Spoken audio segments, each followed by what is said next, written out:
So you probably know that the typical limit for commercial drone flight in the United States is 400 feet above ground level. But did you know that there's a really great exception to this rule that allows you to fly higher and capture great footage for your clients? Let's take a look at the text in Part 107.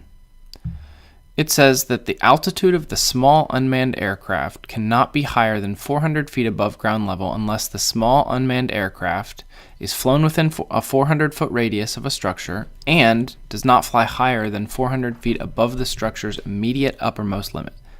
Let's put this into practical terms. So let's say you're hired by a company to do a cell tower inspection.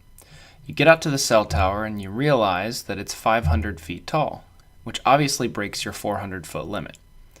Well, as long as you are within a 400-foot radius of the cell tower, Part 107 allows you to go above the cell tower, so long as it's not more than 400 feet above the structure's immediate uppermost limit. So here, you would be able to fly no higher than 900 feet above the ground, which would allow you to get the footage you need.